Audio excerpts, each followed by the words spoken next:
Hello and welcome. My name is Radhaa and I'm the founder of Radhaa Publishing House. We curate multidimensional books that awaken the heart, invigorate the soul, and create meaning in people's lives. Today we have a very special guest, Kory Muniz. She is a multi-talented woman. She does it all. She's a raw food chef, a healer, a Reiki Master, and an avid advocate of health-related issues. She is one of the coolest, smartest women I know. Welcome, Kory. Oh, thank you so much, Rod. It's a pleasure to be here with you. You as well. You as well. I just applaud you for all the work that you do on behalf of humanity. You're always like out there. Do you want to share just a little bit about the work you do? Well, when I was 16, I lost my brother to breast cancer. That sent me on a 40-plus year journey of becoming an independent medical researcher. And so that took me down the rabbit hole as to what we think medicine is, what it really isn't, which brought me to natural remedies, things like Bach remedies, essential oils, herbology, different modalities that actually, instead of covering up your illness, actually heals your body, mind, and spirit, because it's all connected. And so I've done work in educating my community about the health issues with genetically modified organisms, GMOs, things like vaccine injuries, things like real actual cancer cures, which have been around a long, long time. So just, nutrition, I taught for about 5 years, nutrition for LAUSD to middle school and high school kids, and realized how much they really don't know. And so that was very fulfilling to bring some information. I had one student come to me and tell me that her whole family had taken on some of the things that I had suggested, and they all had diabetes, but they were all off their medication. So that was pretty exciting. That's just incredible. I'm so with you with the mind, body, soul. It's all interconnected. Absolutely. So let's just jump right in. How would you describe infinite cosmic records from your perspective? Well, the experience was very necessary and life-changing for me. I was stuck in the rut of, I don't know enough. This person is better at articulating this than I am, and kind of taking a backseat to a lot of other practitioners. And this experience really woke me up to celebrating who I am and what I know, and giving me the confidence to move forward so that I can share more. It's incredible because you're so multi-talented. Like, you're one of the more knowledgeable people that I know. So I'm happy that it opened up that perspective for you. And so everyone has a different experience in the infinite cosmic record. Some people like really see and feel things. They even feel like hot and cold. It's really wild. And some people get a lot of messages like downloaded to them, information. What was it like for you? Well, I got a lot of messages, but it's interesting that you talk about feeling hot and cold, because I had at one point in the experience felt like somebody put me in a microwave, and I got hot from the inside out and started sweating, and I was like, where's this coming from? It was just like pouring off my body, and I was laying down on the floor, and that was followed up with the message of be water. Wow. Yeah. And as we know, water goes under, over, around, chips away at things over time.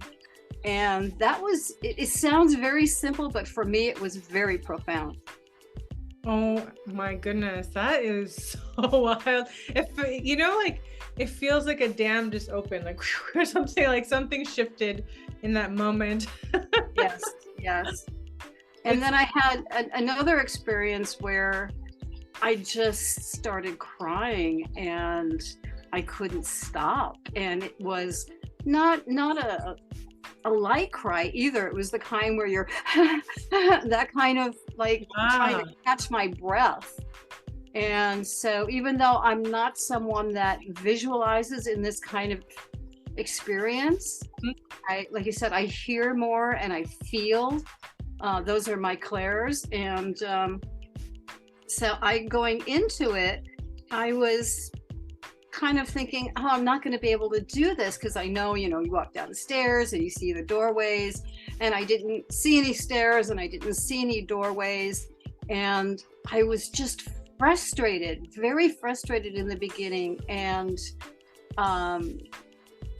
the thing that most struck me was not being put under pressure to see that. Yes, I love that. Yeah, being guided that it's okay. Your experience is your experience. So true. We all have different experiences, just like in life. Like, it's okay. Our experiences aren't exactly the same. They're not meant to be cookie cutter. Right. How boring would the world be if we all were exactly the same? Exactly. I don't want to be around a bunch of me's. I love me, but I still, I want some challenges in life. I want some new information. I want something to bounce off of. I think it's so cool, and I know you're just, you're incredibly psychic, and you are a feeler. You're intuitive. Like, you have this sixth sense to you, and that's like part of your gift. So, like, coming from that perspective, maybe you didn't even need like to go through the doorway. Like, it was already presenting itself to you in where you were already there. You know what I mean? Like, yeah, you didn't need those extra steps, because some people do need those extra steps. Just like with hypnotherapy, some people need a lot of extra steps. And it's like you already were in that space. And so when you were in that space, like, what did it feel like? Let's come from the perspective of feeling. Well, I mean, for one thing, I can tell you what came out of it was the feeling of security to follow those instincts and those words and those downloads and those things that I had been receiving but questioning before. So my questioning became, I don't question things anymore. And as spirit goes, the more you accept, the more you get. So I've actually become more in tuned, and therefore able to skirt some things that might be detrimental in my life. Does that make sense? Oh, that makes so much sense. I love how you explained it. See, that's what's so cool, is like everyone explains it from their perspective and understanding, and like you're quite eloquent. And so I want to know, like, did you actually feel like, most people feel like a presence of of a being that they feel familiar with? Everyone's different. Again, it's like the presence is always different. It's their experience. But for you, could we move? I want you to take me into your experience so I can feel it, see it, or just be in that energy with you. Well, I felt very safe. I felt that whatever my experience was going to be was from love and light. I didn't for a second doubt what I was feeling or being told, which, like I said before, I always second guess myself in question. And so there was a familiarity. I couldn't attach it to anything specific, but recently I'd been working a little bit more with Mother Mary, that goddess energy. And so I just kind of assumed that she had a hand in that process. Yeah. Wow. Did you feel that kind of that energy? Like, how would you describe that energy? Very motherly. Very like I could go and put my arms around that and be nurtured. Mm. Beautiful. Don't we all need that? Don't we? I'll take a dose of that. Okay. Send it off to you. Ooh, that just gave me the chills. Yeah. It's such a beautiful energy. Like, yeah, I feel like in these spaces, it gives us, room to receive what is innately part of you, but also what our soul craves, Mm-hmm. some level. And that's interesting. So for you, like Mother Mary, the archetype energy was really present with you. Right. And very necessary for me because, like I said, I lost my mother at 16. Mm. And my older sister then kind of became that figure for me, and she was murdered 2 years later. So I've lived most of my life without that, female energy that I can go to and say, I'm having this issue. How did you deal with it? So to have that kind of feeling that everything's going to be okay, you're fine just the way you are. Listen to yourself. Those messages that I was getting was very necessary. I can see how important that is. That's pretty intense. What an intense early life you've had, and so much to overcome. And that's kind of like an infusion. I think what is cool about being in that space is like I felt infusions of certain energies or archetypes that were necessary, like you said. Mm-hmm. And that kind of it kind of activates us to come online with that. So from that perspective and understanding, you did activate, Mary inside of you. So now you carry that energy, and I see you like really carrying that energy in everything you do because you care so much about people.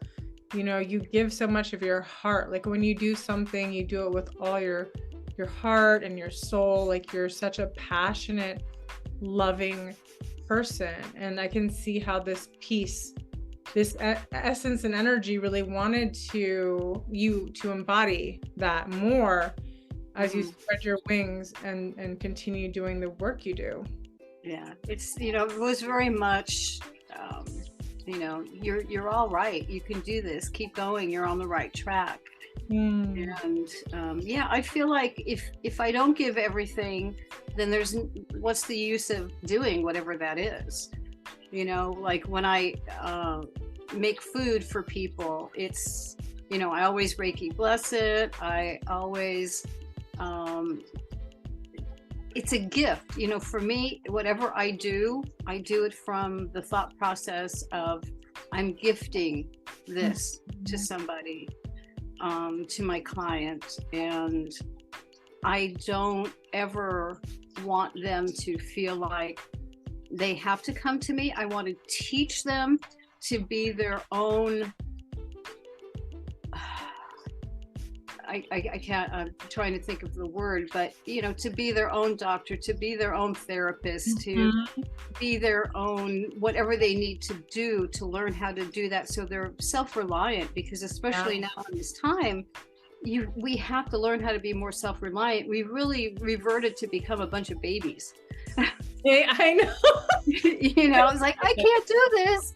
I need somebody to do it for me. And it's like, no, you don't. Because when we allow people the freedom to be self-sufficient, that is the biggest gift we can give. Not just giving, but, teaching them how to fish and not just giving them that fish. I'm so with you. That's been a theme. I feel like for many light workers and healers, that's such a big theme. Like, we're always wanting to overgive, and to the point where it spoils people, and spoiling is bad, because if food spoils, it goes bad. We don't want to do that. We want people to be empowered. We want everyone to be empowered so that we can all stand side by side. and hold each of us holding ourselves, but also in that holding ourselves, we also hold and care for each other. But we can only do it when we're empowered within ourselves. Yes. So I love your philosophy. I think that's beautiful, and I think that's so interesting about Mother Mary, because yeah, that seems to be a theme for you. You know, like it's that energy is very powerful for you, and it's really interesting that you, like, when you first felt that energy, was it like a feeling, was it a knowing? How would you describe your encounter with it? A knowing and just a warmth, a familiarity. Like when you're seeing, like if you and I were to see each other face to face after, you know, because we don't see each other that often because we're in different states, even though I've known you for a long time, it's just that feeling that you can take a breath and, that, you know, ecstasy, you know, that ecstasy feeling of everything is right in the world. And this session with the Infinite Cosmic Records solidified that. I originally came in contact with Mother Mary working with you through my goddess activation. And but I feel that she has always been with me, and it was just that recognizing.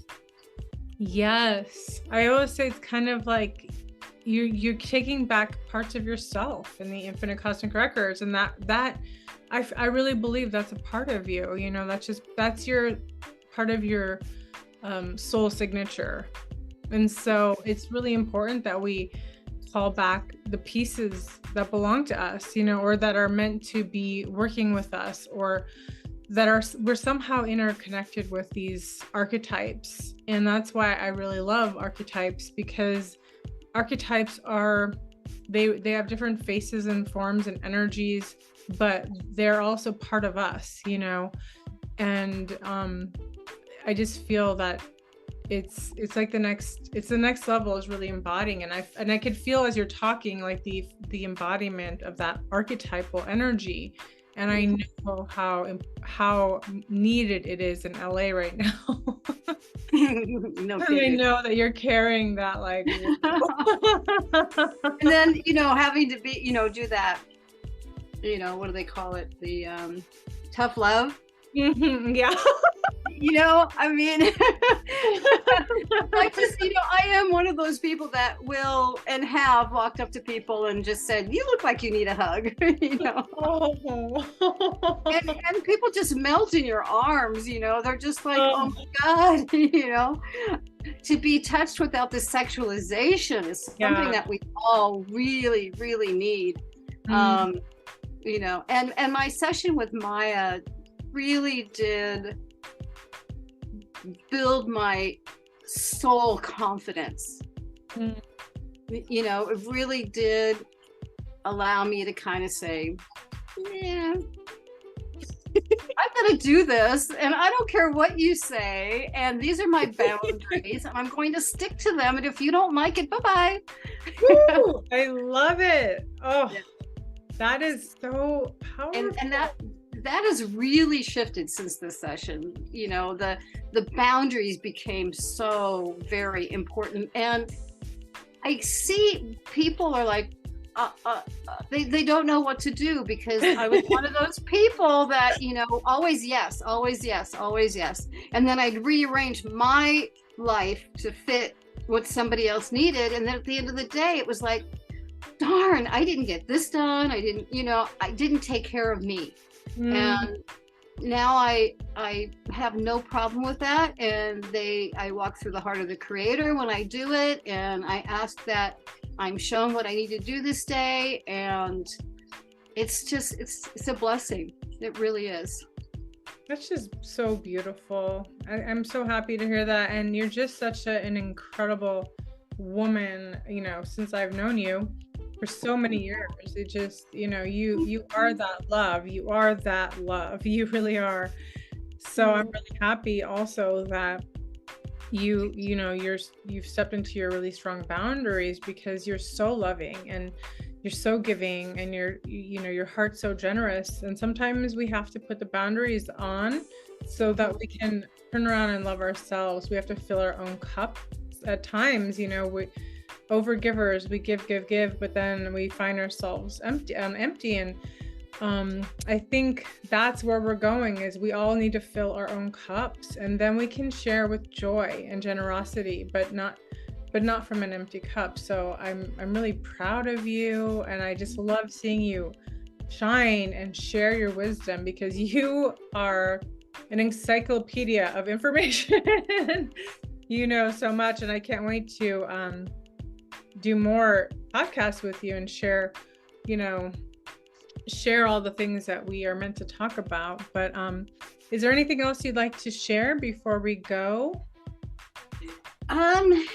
Just that all the wonderful and beautiful things you say about me, I feel about you. And so I send all that love back to you. And I just want to share that this whole process, working with you and Maya and being involved in putting my words down in the book, have really been, like I said before, profound and very healing. And I think these books are going to do wonders for people. I hope so. And from what I've heard so far, it's really opened up the hearts of a lot of people that read them. And I just look forward to working with you more in the future. Oh, thank you so much. Thank you so much for everything, for being who you are, for opening your heart, and for being a part of these projects, because your voice is meaningful. It really, you shed so much light on valuable information, and it's appreciated. You're very honored. Thank you. And thank you all for joining us. I will put Kory's information below if you want to reach out to her, if you want to work with her. I'll put all the information below. Until next time, much love and blessings, and be sure to be on the lookout for Infinite Cosmic Records coming soon. Until then, much love and blessings to all.